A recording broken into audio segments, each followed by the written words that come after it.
सारनाथ के नीचे अब मिलेगा आपको मुगल सराय, वही जिसका नाम अभी पंडित दीनदयाल उपाध्याय। ये बहुत ही बड़ा रेलवे जंक्शन है, बहुत बड़ा क्या है, रेलवे जंक्शन, रेलवे जंक्शन है। अब ये रेलवे जंक्शन मजबूरी में बन गया, कैसे समझिए ध्यान से। यहां पर बनारस में है गंगा नदी, बनारस में कौन सी नदी आ रही है, ये गंगा नदी ऐसे। अब यहां पर है आपका एक जगह बनारस, नदी इस पर, नदी इस पर कौन जगह है, बनारस, और नदी इस पर क्या है, मुगल सराय।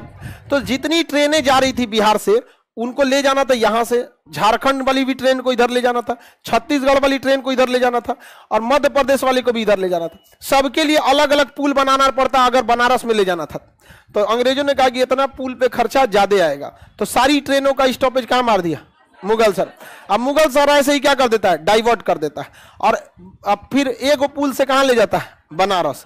तो बताइए बनारस से भी बड़का रेलवे स्टेशन मुगल सराय। लेकिन मुगल सराय बहुत डेवलप नहीं है, जो डेवलप है स्टेशन की वजह से।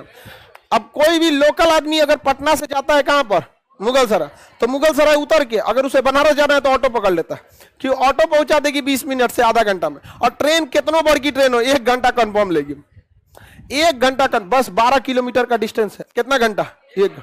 इतनी पटरी है उसमें, बाप रे, जलेबी खिल ऐसे लगेगा ट्रेन कैसे ले जा रहे हैं आप, धीरे धीरे धीरे धीरे, एकदम टेम्पू की स्पीड से भी धीमा ले जाता है, लगता है पैदल चल रहा है आदमी, इतनी रेलवे स्टेशन है। तो मेरे रीजन तो समझ में आ गया ना। हालांकि अगर वो चाहते तो कहां बना सकते थे, बनारस, लेकिन बनारस वही है। अब जैसे आप खुद से सोचिए, हाजीपुर जंक्शन बना दिया गया, पटना का ही नहीं बनाया। अब भैया हाजीपुर से क्रॉस करने के लिए बड़का पुल बनाना पड़ता ट्रेन का, जो टेक्नोलॉजी ही नहीं थी उस समय, इतने बड़े गंगा नदी पे ट्रेन चलाने की टेक्नोलॉजी नहीं थी। तो पटना से, बस पटना से हाजीपुर डिस्टेंस कौन सी, नदी का है।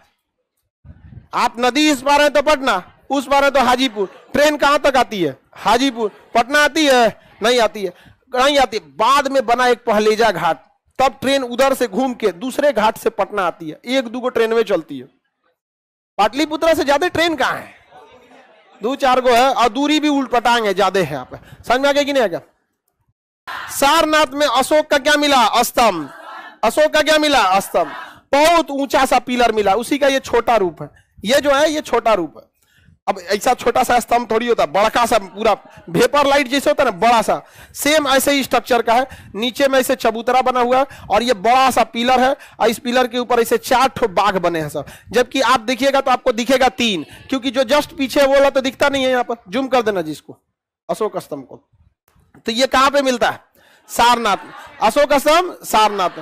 बताइए भारत का राष्ट्रीय चिन्ह कौन सा है, अशोक चिन्ह। कौन सा है, अशोक चिन्ह। समझ में आ गया कि नहीं आ गया। तो ये कहां से मिला है, सारनाथ। यहाँ पे ये 4 बाघ है, हालांकि दिखेगा आपको कितना, 3, एक जस्ट पीछे वाला नहीं दिख। कहां से मिला ये, सारनाथ स्तूप। जब सेना में जो फील्ड मार्शल होता है, 2 ही फील्ड मार्शल हुए, एक के एम करियप्पा, एक मानेकशॉ। जो फील्ड मार्शल होता है उसे ये मतलब आपको ये जो स्टिक होती है, जो स्टिक, वो स्टिक ना देके क्या दिया जाता है, अशोक स्तंभ दिया जाता है, अशोक स्तंभ। और जब भी कोई भी सेना अधिकारी को देखिएगा तो वो अपने कैन को पकड़ के क्या करता है, ऐसे सैल्यूट करता है, छोड़ देता है, फिर इसे पकड़ लेता है स्टिक को। लेकिन जब फील्ड मार्शल बनता है तो सैल्यूट ऐसे नहीं करता है, उसके हाथ में क्या रहता है, अशोक स्तंभ। जब भी कोई सैल्यूट करेगा तो हाथ से सैल्यूट नहीं करता, इससे करता है। जो फील्ड मार्शल मानेकशॉ से कोई सैल्यूट करता था तो ऐसे करते थे वो, अशोक स्तंभ को।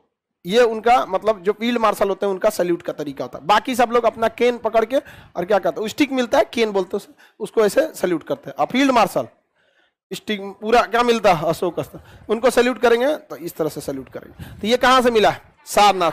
कहां से, सारनाथ। किसी को दिक्कत, सारनाथ का 2 चीज याद रहेगा, अशोक स्तंभ, महात्मा बुद्ध का पहला उपदेश। कोई दिक्कत है किसी को, कहां पे है, सारनाथ।